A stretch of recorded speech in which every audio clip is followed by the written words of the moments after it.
Hey, everybody. On today's episode, I have a special guest, which is Bear Rinehart, who's the singer of the band Need to Breathe, who I produced 3 records of, beginning in 2007, and the last one was in 2011. And I have not seen Bear in years, as you will come to find out.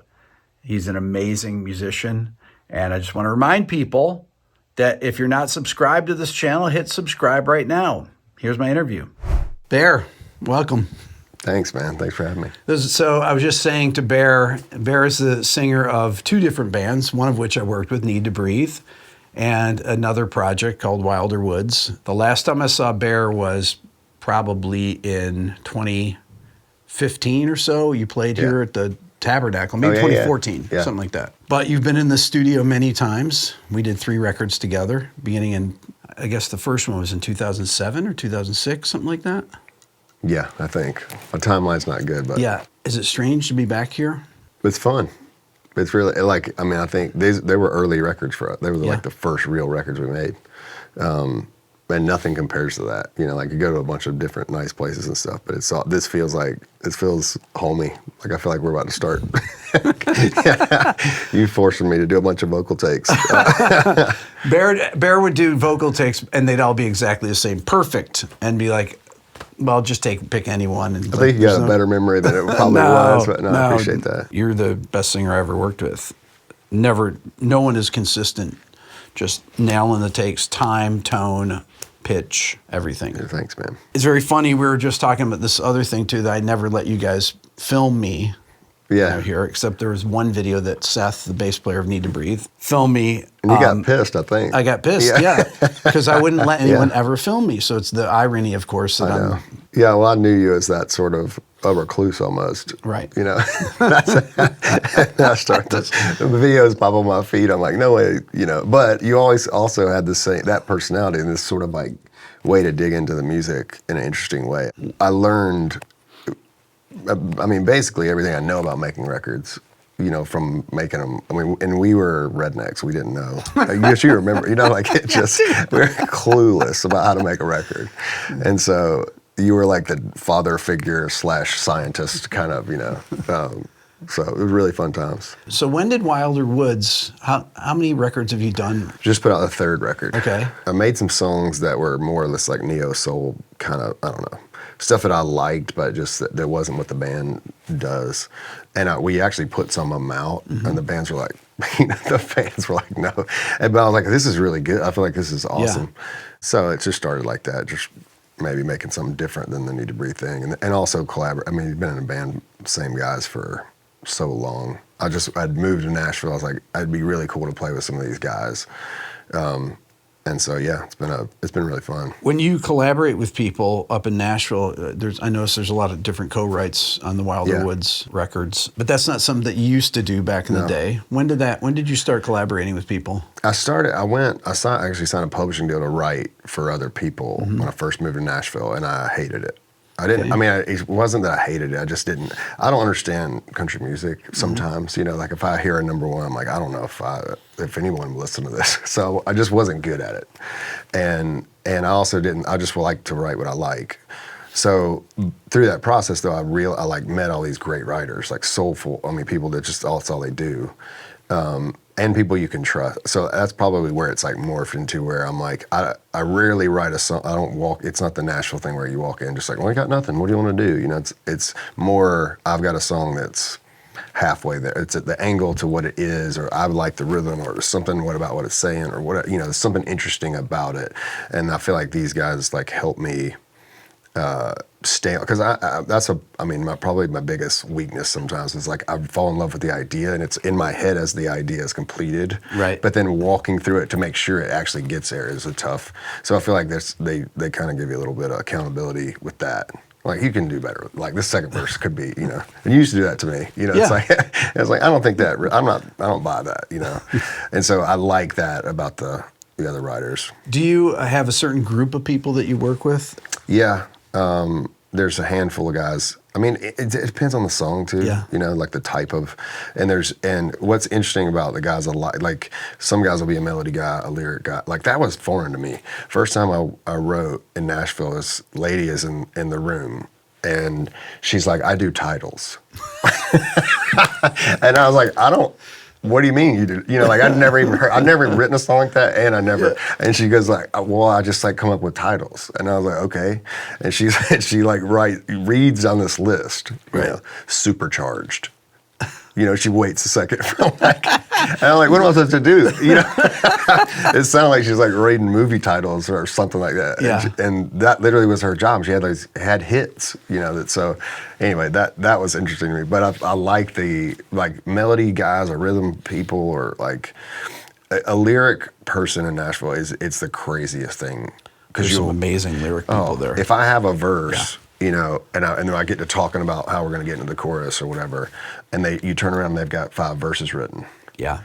You know, I mean, and it's like it's unbelievable. I don't think that machine thing works well if the artist doesn't know what they want to say. It doesn't work. But I think if I can dial in and go, I wouldn't say this. Oh, I love that one word. And they pull that back, and you know, it's a process. But that's really good. And the demo thing is interesting. Like there's so many of these guys are like track guys, which was so weird at first. I was like, I don't want to write a song to a kick drum, like, but if you get an idea and you can flesh it out while you're in the spirit of the idea, that's super useful to me. Especially as much as you write, you go back and listen through the tracks. I think about like The Edge or whatever, you know, like going back and listening to the demos of those things, like something from the moment when the band was playing. It like is special. So I like that. If I normally won't do writes at my house because of that. I hate having like run the thing while I'm trying to, you know, dream. So there's really good guys at that and fast and, you know, it's cool. I did some songwriting up in Nashville in like 2013, 2014, and then it was just always a 3-person write. I was signed. I guess I'm still signed to Sony Publishing, but usually it'd be 3 people from 3 different publishing companies, maybe 2 Warner Chappell people and me or something like that. And I was the track guy, so I would come in with tracks and what do you think of this? What do you think of this? And I would build a track. But now when I look at a lot of songs, there's a lot more people. Yeah, there's definitely like I mean, I've written an LA song. That scene is different. They start late at night. It's a lot more people. I'm too distracted to have too many people in there. I like it. You know, and I just, at this point, like, occasionally there'll be somebody who suggests, like, you got to write with this new kid. And that's like, I still think that's the cool thing about Nashville, of just, some kid just moved to town who's incredibly, you know, I got a writer on this new Wilder Woods record. His name's Halfway. He's out opening the tour. And the guy is insane. I mean, like, he will be the next big producer in Nashville. It's obvious to me. But he's been working in Oklahoma, so nobody knows who he is. You know, he moved to town. He's got this little rig. And I go in there the first day, I'm like, I'm working with the next guy and nobody knows it. That can still be fun. But other than that, it's like guys I trust that I know. So when we started together in 2007, the internet was kind of just starting to happen, really. I mean, the internet was happening, but there was still MySpace and stuff like that. I mean, that was our whole marketing plan. We signed with Atlantic Records, and they're like, okay, you could all spend like 3 hours just writing messages to other people's band fans, you know? It was like, well, you might, if you like these guys, you might like or whatever. Yeah, it's crazy. This is like pre-streaming, all that. And so all of our records that we did, the 3 records, all were gold records, like, which is amazing. People actually bought them. People actually bought them. And when did people stop buying records and it went to all streaming? Well, it's funny. Like, we've been around 20-something years. So it's like every few years you have this label meeting, you know, and I remember the first meeing where they said that. It's like, it's not about records anymore. It's about singles and streaming, you know. And now it's funny. It's like we've been through that like Dog and Pony show so many times. Yeah. They're like, when you go into a room and they still say the same thing. You know?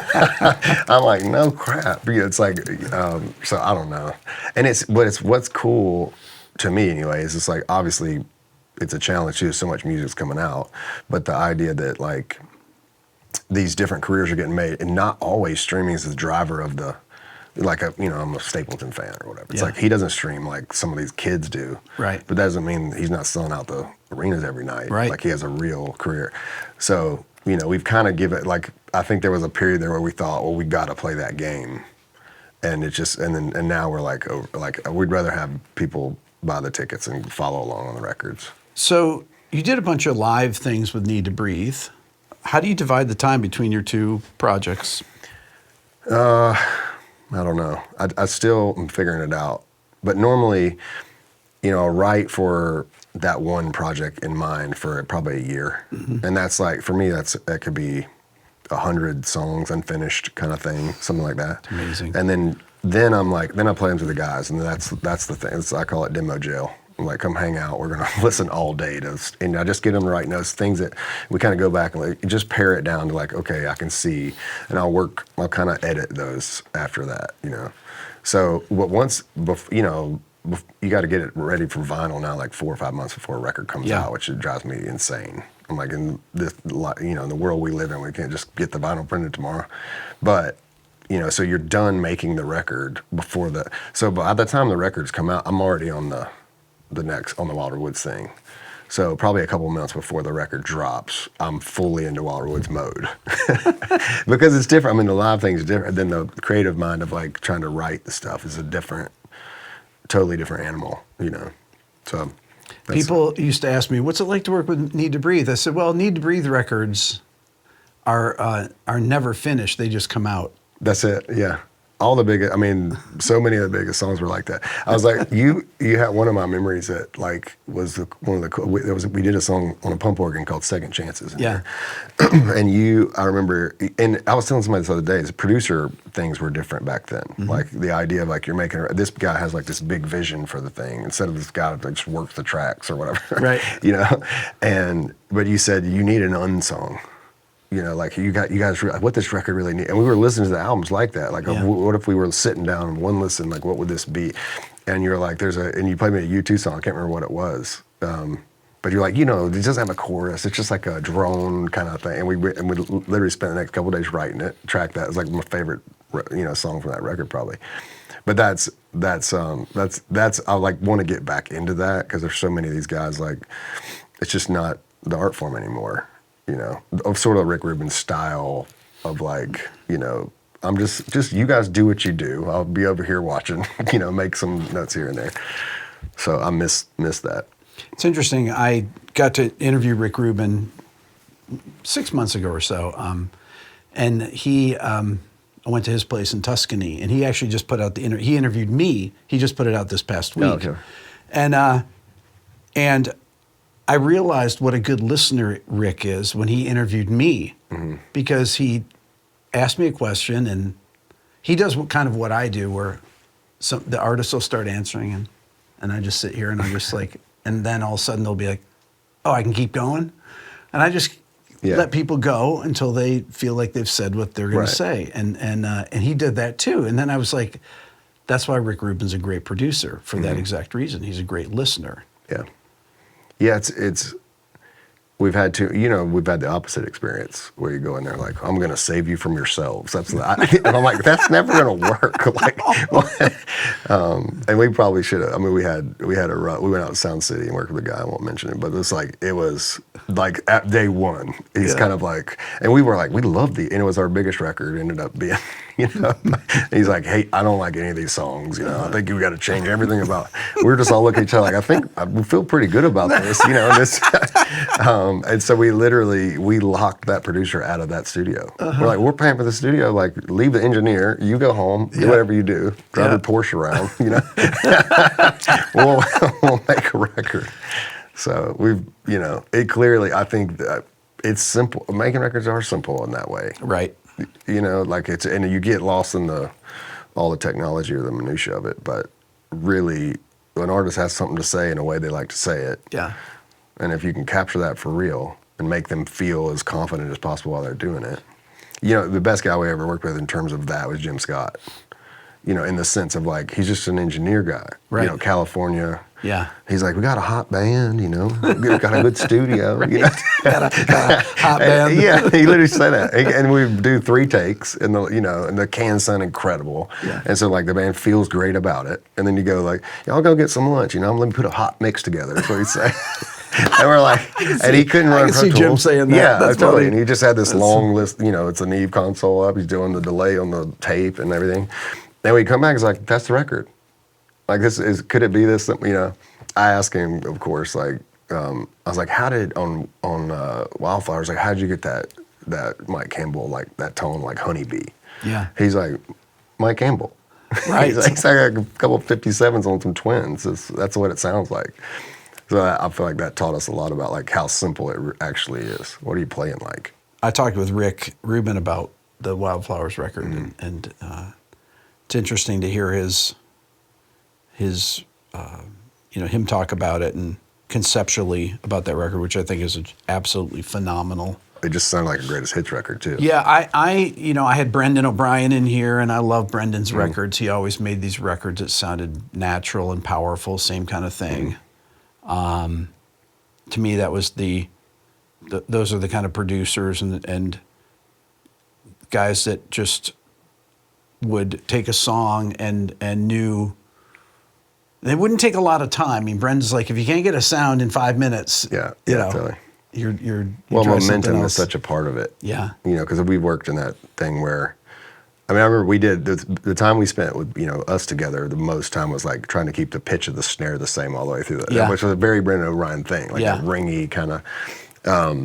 But yeah, I think like we've also worked with the guys like we're doing live takes, but like, and then the best take is 3 or 4 probably, right? Yeah. Get your cans settled. Everybody gets like not worried about making a mistake, and then it's like that's the one, and then you do 30 more. It's like, well, and it never worked. I was always like, this doesn't sound like a lot. But now, you do 5 takes and like, well, we're going to try a different kick drum. I'm like, I just like, we're too old for that. Like, you got to get it going, So I think that is an art of like judging them, like what changes you can make versus momentum of the thing, and keeping everybody like actually, performing it live is a different, which that's what Jim was so great at, with just like, few takes, take a break, go listen to some records out there, eat some peanuts, whatever. I like that you guys also, when we worked together, you would always have new songs, even though the record company was like, okay, these are the songs you guys are going to do. And there would be like 4 new songs written, and then it would be the okay, well, what do you do with these songs? Which ones are going to go on the record? Yeah. And that's where I was like, don't ask me. But like I was thinking about, I don't feel any different than that after 20 years, or whatever it is, of like, I go in the morning, I've got this little thing that I heard somewhere, or some rhythm, I want to just space, it's just some dumb part that's like inspiring to me. And then I'm like, and then I black out basically for 5 hours while I'm writing a song. And I look up, it's 3 PM, and there's something there. Yeah. And the whole time, even by myself, I'm just in there laughing. Like, you know what I mean? I'm literally like, feel like I'm receiving this thing. And that has not changed. The idea that like, and I think that's what reason there was always new songs. It's always like you hear it and you're like, yeah, but there's probably what else is how far can we go with this? Like, what's the next thing? And that's still, I'm sure that will be the end of the career when you lose that. Now, you always had elaborate demos for things too, and sometimes we'd use parts if they were, if you couldn't recreate or whatever, use parts from that, which. I don't know how common it was at the time to do that. It's not as common as it is now. Well, we had a bass player. Like I always tell him that, Seth, that had gone to recording school and all that, And so it's bad and good because some of the stuff is like these demos are way worse than they should be at the beginning. Like we should have just paid to go get them, But also we were training him in the way we did things. Yeah. And so like by the time we got to that second or third record, he had worked with people like producers and stuff, and we could actually go, the band had our own place. Yep. And then the clock is never ticking really. Then you're not spending any money to be there. Now you can spend a couple hours on the shaker sound if you want to. Now, do you guys still have a place to record or not? Not really. No, I mean I've got a studio now, so like that's kind of where it starts normally. We've gone to this thing like we like to get. I mean, I think now that we have kids and all that, getting back to the van days of making music is like the critical, and it's so hard to do because everybody kind of goes different directions. Yeah. So we've been doing these like we'll rent a mountain house somewhere, take a rig, that we can track to, move all the furniture in the den and make that and we just never leave. Bring somebody in who cooks, but it's kind of like that, those days of where you could just, and the van days are so great, you could talk about all your ideas in the middle of the night because you've got nothing else to do. It's like, well, what about this stage design? What about this, this cover? What about, we name the record, all that stuff, you just like, and then that immediately goes away as people, success and now different buses and all that stuff. So we just try to like, I don't know, make that happen again. And we still love doing it like that. Your old A&R guy, Kim, when he first told me about you guys, I'd never heard of you. You did your first Atlantic record. And he was telling me about how you sound. He said, let me send you some demos from the thing. And I forget what song I heard. But as soon as I heard you sing, I was like, yes, amazing. I mean, I was just blown away by how great of a singer you are. And to me, you know, yeah, you have to have great songs, but if you don't have a great singer, that's not right. You can fix any song, you can have new songs, whatever. But if you don't have somebody that can really lay down a convincing vocal, like an amazing vocal that connects with people, then it's, you know, what's the point? Yeah. I think that, I mean, it works the opposite way too. It's like you sing when I first moved to Nashville doing these demos, they'd be like, the problem is we can't tell if this is a good song or not. Because you're singing it so well, right? Yeah, they're like, it sounds believable. Like, it sounds like, I'm like, well, I think it's, you know, like, it's just so it became, like, I started doing this weird thing. I was like, well, what if I sing worse on these demos? Or I'd literally have somebody else sing the demos because I needed more of a, so I think it goes a little bit. But I think the live show thing is always, I mean, I've always been a fan of like the soul singer guys, like the people that can really do it. And when you see that, to me, there's nothing like, even Bono, I saw him, one of the best live voices I've ever heard. Oh yeah, you know, absolutely. Just incredible, you know, Ryan Adams, stuff like that. So, but obviously I was like a more Joe Cocker kind of, that's what I like the gravel and all that. Bear, do you ever have any problems with your voice? Because I never knew you to really have problems with your voice. Not. You know, the weirdest thing with me is I don't do one-offs well. Yeah. So like I've had to like, I mean, it's the worst getting ready for you know, it's like the band takes a couple weeks off and we'll go out and do this big thing, and then I won't have, if I don't train going into it, I got maybe 5 or 6 songs. But if I'm like 5 days in a row, I could sing for 3 hours, no problem. Yeah. You know, so the muscle thing, like, it goes away really quickly with me. So I've gotten into this, like, people ask me that a bunch, and there's no trick. It just sucks. It's just like, I do a 30-minute warm-up on the treadmill one day, 45 the next, hour the next, you know, it just, so that gets old singing in your gym, you know, getting ready. But. You know, the first time I saw you guys play was at the Cotton Club here in town. This is after we did the first record together, The Heat. And there was like 35 people there. Then a few months later, you came to town and there was 200 people there. Then 6 months later, there's, you know, 600 people. It's amazing how quickly you guys grew at that time around, you know, 2007, 2008, 2009. And then you play in these arenas. Mm-hmm. What's it like to go from playing clubs, or was it such a gradual thing that you don't even think about it? No, I think I did. Like, there was one, I remember... on the Outsiders record. So we had gotten to where we were like 500 seat club, all the places that we wanted to play when we were coming up, and especially around where we lived in the South. And we were selling those out, but it's like, it's not really, it kind of hit a bump of like, this is kind of how big you're going to be. Yeah. You know, like the rest of the world doesn't know what this is. And on that record, I remember the agent calling me and he's like, I mean, how's it going out there? And I was like, I'm telling you, something's different. It's the same amount of people, but what they're talking about the record being a part of their life. I was like, way the fervor with which, you know, and the way they're talking about the records changed. And in that same time, we played like in Nashville, I think we played like Exit In, Cannery Ballroom, which is 1,000, and then the Ryman, all within like, I mean, maybe it was a year. Yeah. You know what I mean? It was like, when you played can't put it up fast enough. Yeah. It was just like, it went, and so I obviously remember that period of like, even when the agent calls at that point, they're like, you're going to play the Ryman, like, is anybody going to, you're so freaked out, like, is this really happening? You know, like, you don't know walking in there if there are people going to show. It was, I mean, that's obviously a sweet time to be in a band where you feel like we're really, you know, I think we thought we made it when we were selling the clubs out, right? Because it was so hard to get to that spot. Yeah. But I mean, you literally started from scratch. Yeah, and there wasn't, you know, I mean, you know where we're from. It just, there wasn't a lot of bands around. I mean, we didn't know. We played the first couple of shows like before we knew what tuners were. Yeah. You know, stuff like, it's just, nobody's telling you this is how you do it. Yeah. But I think, you know, looking back, I think that was a huge. People moved to big cities too quick. I feel like, in bands until they don't know who they are. And then there's this comparison thing of like, well, that band does this and this band. Like, we were too stupid to know better. You know, like, I just remember the stuff, it was like the arrogance to play solos when you just can't play guitar. Right. But that's what it takes at the beginning. I mean, you're faking it, you know, it's like, and so like, I want to play this chord solo as loud as convincing as possible. And I just think I'm very thankful that we came from that, because it gave us a chance, you know. I always try to remember where you guys are actually from, because it's different town. They're different towns. Seneca, but it's not. Seneca's where I lived, yeah, from 10 to, you know, to college. But there's other towns right there. The first town, Possum Kingdom, South Possum Carolina. Kingdom, yeah, that's right. Yeah, my dad ran a church camp, so it was.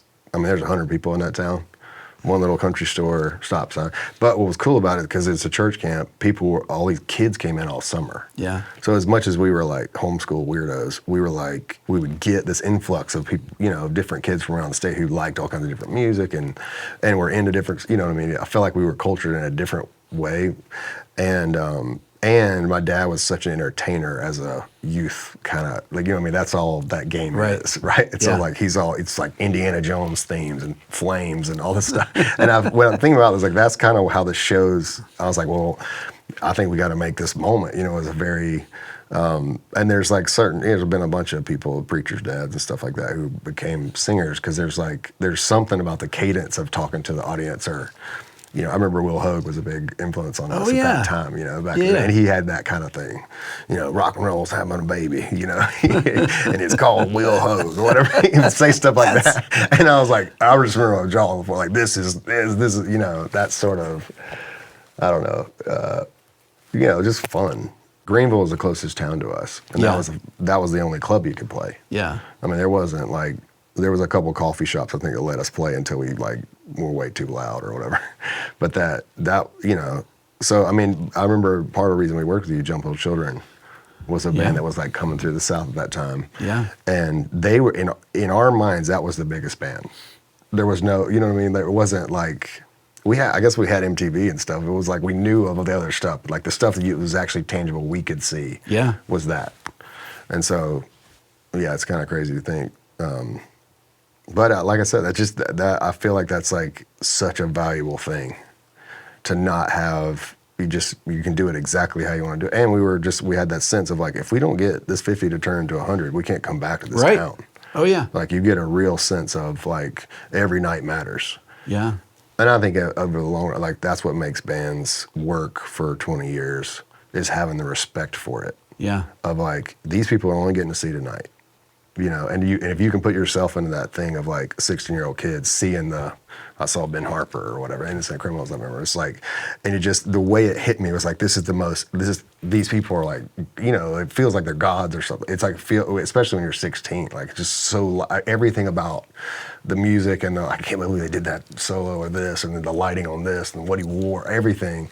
Anyway, I just try to channel that, because I think that's still what happens. Like, when we get to do that, is crazy to me.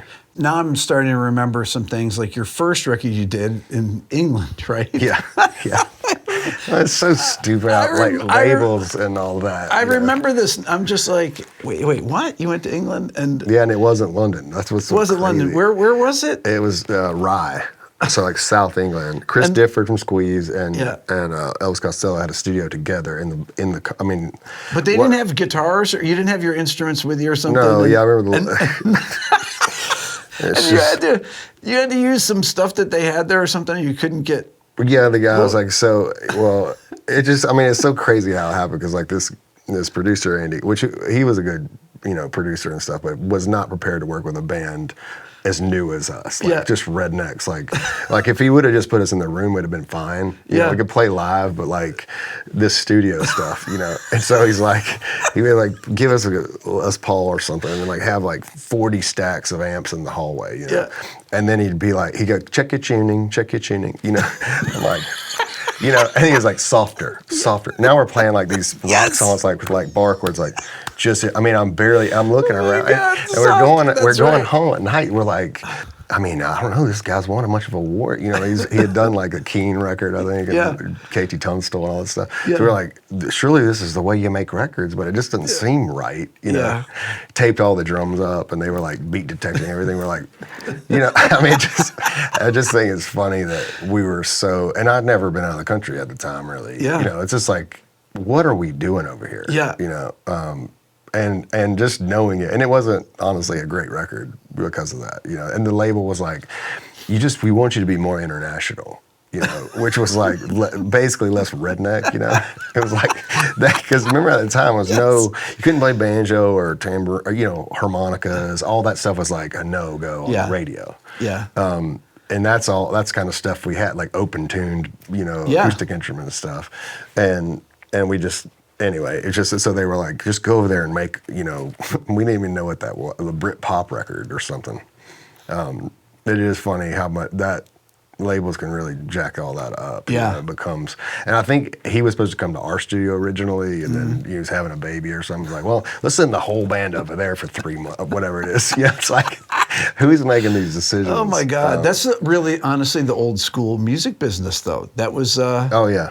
Well, it would be, you know, the way it used to work, and they would go, okay, you're making a record, and we've heard a couple of demos, so like give us a list of producers, like we knew. I mean, we knew records that we liked, you know.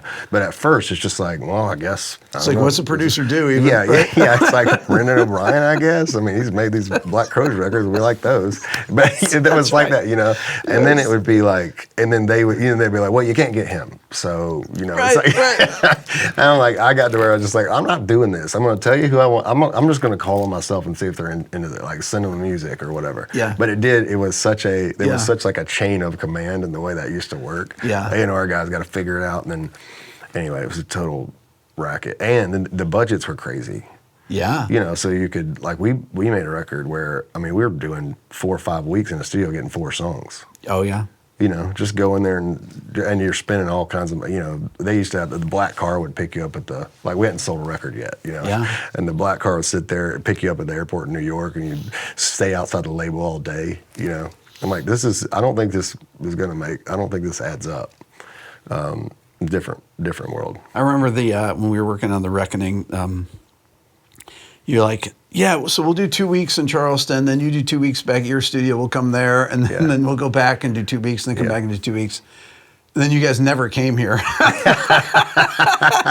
Like, I just come back and work on stuff, and then go back a couple weeks later. Yeah. And my kids were small then. Dylan was 4 and Lennon was 2, and it was tough having. That was an intense having kids time. and working on stuff and like that. Had this sense, that's after, you know, like the band had kind of had its, like, started to have a moment. Then you have this pressure of like, it's a real follow-up then, even though it wasn't the second record. It was definitely this feeling of like, people are paying attention. When we drop, records are not really like that anymore. I mean, hardly anybody drops a record where it's like the whole world's talking about it. Right. You know, Just but back then like it used that. to be like, that's right. Like you were a fan of this, but it's like this thing, it comes out on Friday, I'm going up to the store to get it. Yeah. You know, it's like this thing of, and so and if that was a letdown, if you listen to those first couple of songs on our new record, everybody felt it. That's right. And so the pressure of that, and, you know, I mean, we just probably weren't super healthy and balanced at the time, but like we worked on that record so long, and every detail matters. So I mean, we're driving people, we're going 18 mixes deep on the, you know.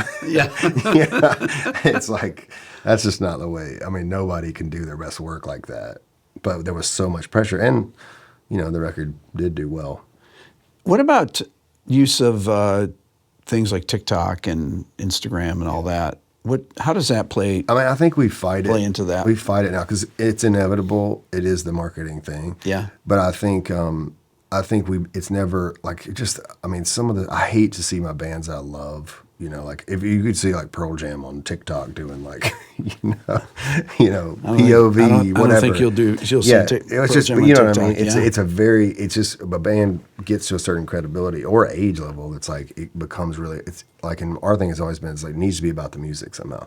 So there's a band, Red Clay Strays, that I love how they've done, and honestly, like, you know, we take that and go, it's like they blew up on TikTok, but it was all live video stuff. And they're taking the actual board tape, putting a little microphone from the video. It's like up close. It's that visceral experience of this is what the song. So to me, that's the ideal place the way we try to do it. And we probably just aren't very good at it, but we've like hired companies in the past, to come in and we just scrap it all every time, like this. We're going to spend 2 days filming. And then we get it back. We're like, we can't put this. Like, we Bear, can't, just get your cell phone out. Yeah, that's all you need. I know. I still can't get over looking into the phone and talking. Mm-hmm. Like I love it. Somebody's asked me a question, but this thing is just like like FaceTime. That just shows my age. Yeah. But I just I can't. So maybe in my 50s I'll figure that out or something. But. Okay, so in 2011, I just found this actually, a laminate for Taylor Swift. Mm-hmm. Okay, and it was a VIP thing, and you guys did, I want to say 82 dates opening for Taylor Swift. Yeah. That was happening right when we were finishing the Reckoning. I remember going up to Nashville to do a little bit of recording, and then she asked you guys to come out. She loved your band. Yeah. It was crazy because the band was having a moment. So there was, and people would be like, no way you thought about it. But we actually did think about it. We were playing like the Tabernacle kind of places, the Ryman. It's like 2,500 seat kind of, and like, this is all we ever dreamed of. And it's hip and it feels, and then, not only, she was just a fan, wanted us to do it. Initially it was 40 shows we were going to do. And so, and I just remember we had it was several days of just like, oof, but then it just came down in the end. We're like, how could you not do it? How could we look back at this and say, we didn't do it? And it ended up getting extended and all this stuff. And, the positive to me was that we learned how to perform on a big scale. That was a crash course of all of a sudden arenas and stadiums and all this stuff. Yeah. And you could be so emotional in a club and people could see the veins of your neck and all that. Yeah. Now it's like this little cube of your face is on the screen and 90% of the audience just sees that. So how do we get this club rock band thing to work in that? So I feel like we learned a ton. I got more comfortable. I was like I never would play a song without a guitar. Right. You know what I mean? It's for soft. That's not, it's not rock and roll. Right. But in that situation, if you don't do that, you just can't. It's really tough to connect with the audience. So anyway, I think that was a positive. We learned a ton, and it opened us up to some all the TV shows and stuff that we had. Back then it was a big deal to play Leno and Letterman, all that stuff. But the negative was this audience was so young. Yes. This is before, it's nothing like it is now. This is still Cinderella, Taylor Swift. Yeah. And so it was really difficult to go out there and play every night when we were just like this heart on your sleeve, sweaty rock band thing. Yeah. And, the record before was called The Outsiders. These kids don't know what an outsider is, right. They're so, and it's be like dads on their cell phone, It's like they're drug their kids. So that was a tough... I think we would be able to handle that in a totally different way now, but we were so just passionate about what we were doing. By the time we got into, 25, 30 of those shows, it was a tumultuous, we were kind of a wreck, to be honest. We didn't know how to not compete in an audience where you just couldn't win. Yeah. You know what I mean? It's just there's no way we can make this audience ours because they all have her face on their lunchbox or whatever. That was we just didn't deal well with that. I did not like losing, basically. I just didn't, so. I remember I came to a few of the shows, and I remember coming backstage, and Taylor would be standing, 5 feet away, and you'd be like, you want to meet Taylor? And I was like, no. There was some. It was funny. Not for any reason. No, well, there was cool thing Springsteen brought his daughter. Yeah. And so I got a chance to be like, hey, I remember I told him I was like, we've played every show for the last 10 years probably pretending you're in the audience, and he was super sweet about it and very it was just a really James Taylor. He comes up on stage and he's asking us about what kind of bus you in and all this stuff. It was so we had never been around that, obviously. So there were some really sweet parts about it, but we were in the wrong scene for too long, and it almost I would say that if there was ever a chance the band was gonna totally. Well, that was kind of the worry of it when you got offered that tour. Yeah. Yeah, and it just, I think you initially got offered like 25 dates or something. it was a right? short, yeah, and I remember we were like a week in, and they offered more, and nothing against her, but this was the biggest opportunity. I mean, they're paying us great, and she treated us great. Yeah, I mean, she's a total. I mean, obviously still, but like just like most professional artist I've ever been around. Maybe the most hardworking I've ever been around. So, but we're a week in, and we honestly wanted to say no to the other dates, not because of her or anything, just because it's like, I don't know how long our souls can take this. Yeah. You know, but you can't, because it's like, there's this, we're already out here, this is gonna be weird, now we're gonna, you know, so that it just kept getting extended to, 80. In retrospect, though, it was... Yeah, I mean, honestly, I think if there was any, if I, you know, in retrospect, I would say like we jump off halfway. Yeah. That would have saved us. That would have saved me a lot of therapy. Yeah. I think. but you know, but the experience was incredibly important, because I remember the next tour, the Reckoning tour, came out after that. Yeah. And that's the best. You know, that the band had gone to a totally different level in terms of the way the production worked in the show. It wasn't like video screens and all that, but it was just like we were making moments in these shows. Like if you came to those at that time, this is like the band at the peak of our abilities and really starting to figure out how to deliver it to an audience. So that came from the learning from the Taylor thing for sure. Bear, when did you guys start Need to Breathe? What year was it? 99 to 2000. It's amazing. So it's 25 years basically. Yeah. I'm on tour now. It's like you go into a city, to think that you've played Chicago 34 times or something. You know what I mean? It's crazy. Yeah. And now, you know, I'm the oldest dude on the, like all the crew guys are younger than me. It's just a weird. Used to be like they were like the crotchety sort of dad figure kind of guy. They weren't dads. They were like pirates, you know. Yeah. And now it's like they're like, "You ever been here?" I'm like, "Yeah." I mean, you've been here, like 300 times. Yeah, exactly. I can tell you how to get around this whole town. I can tell you all the tricks, you know. Like, but so it's crazy to think of like that. That's been but it's the reason the band's still here is just because there's never been, you know, when I look at the Springsteen thing, I'm like, there's a record every 2 years, there's a tour every couple, you know, it's like, it never stops. Yeah. And there was a lot of bands when we first came out, I remember, would have like this big record, and then they'd take 3 years off, figure out what record they're gonna do, and then it would have tanked by then. Yeah. People just don't, you know. And so the live thing was always like, I mean, you have so many disappointments on records in terms of radio and that kind of thing. It's like live show is the one thing that you can depend on. Right. You know, like you actually have some control over whether or not people come see you. And so you know, that's what we decided to do. And that's what, you know, became the band, just like a slogged, you know, and it's literally, we have the weirdest trajectory, I think, any band I know, I think, in terms of like the band has been slightly bigger year to year for 20 something years. Yeah. Which is just crazy. It's amazing. Yeah. Really is. It's a testament to your hard work and that you've kept doing it and kept being creative. I mean, look, you're writing songs for two different two different projects. Yeah. And you still have that feeling. I mean, I thought I would lose that feeling of like, I think our best records, like we're talking about the next Need to Breathe record right now, and I'm like, I mean, I'm as excited as I was the first time. It's awesome. You know, it feels like there's a possibility there. This could be, you know, like this you always be the one. Tweak the formula a little bit. You know, it's like, so yeah. Bear, would you like to play a couple songs? I would. Yeah, cool. It'd be fun. Okay, so Bear, tell us about this song. Yeah, this is my favorite Need to Breathe song, and it's called West Texas Wind. It's from a story like when the band was first touring out there. Tractor trailers were blown over by the wind, you know, and I just remember I've never seen anything like that. And so just this powerful force that you can't control is where my head went. So that's what the song's about. It's called West Texas Wind. It's dark and it's quiet in my house tonight. Babies are all gone to sleep. But it's hard to imagine a better life than the one I get to lead. I had a glass of wine, my mind is clear. These walls, they talk to me.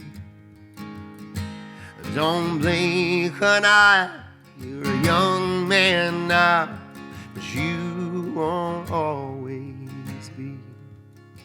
My blood in my bones, my heart in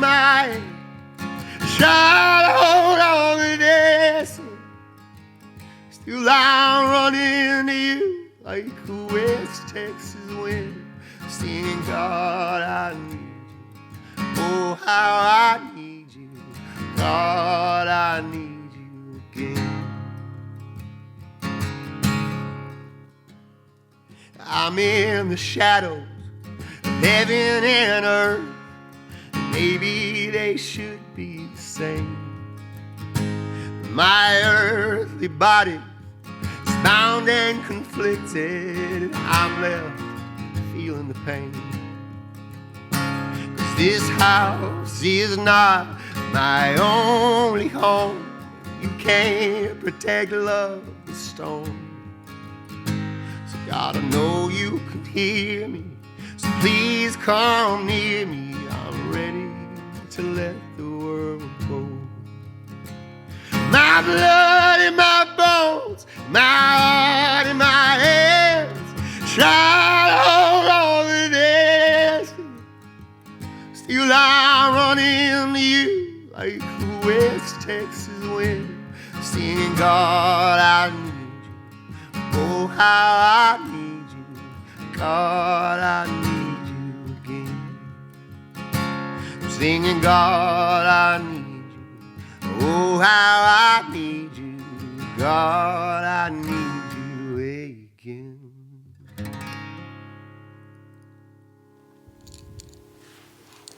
Beautiful. Wow. That's amazing. Just do one more. Okay. It's been a few miles since my face got to see the sun.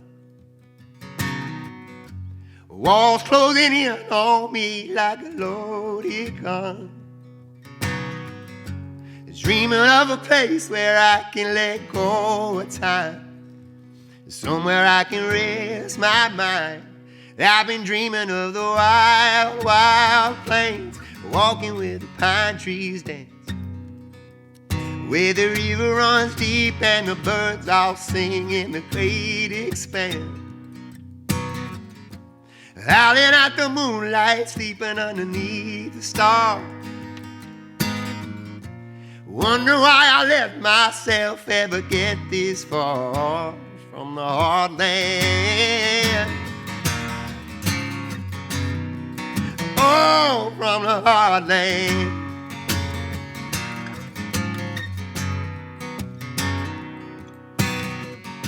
I wanna watch the going down and the rising up, stretching my arms out, laughing with the ones I love,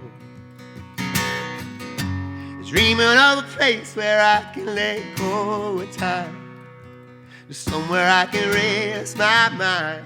I've been dreaming of the wild, wild plains, walking where the pine trees, where the river runs deep and the birds all sing in the great expanse. Howling out the moonlight, sleeping underneath the stars. Wonder why I let myself ever get this far from the heartland.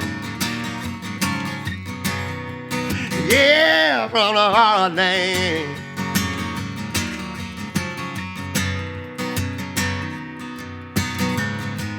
Laying in the wildflowers, watching clouds go by, dreaming of a place where I can let go of time.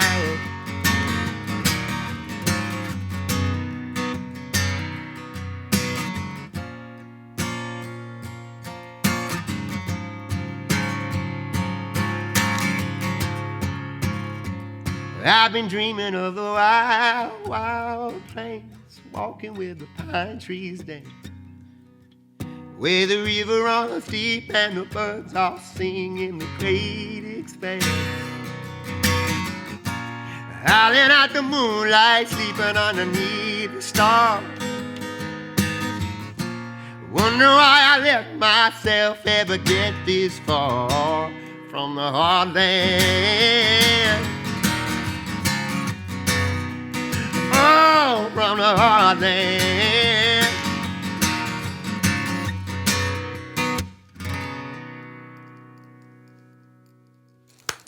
Amazing. Beautiful. Thanks, man.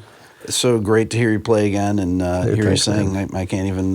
It's good to be here. Yeah, it means a lot to me. It's great to hear you. Great to see you. Everything. It's been too long. It definitely has. Yeah. And congrats with everything, man. You too. Really. You too. I see you everywhere. You're welcome back anytime. All right. I'll take you up on it. Awesome. Thank you, sir.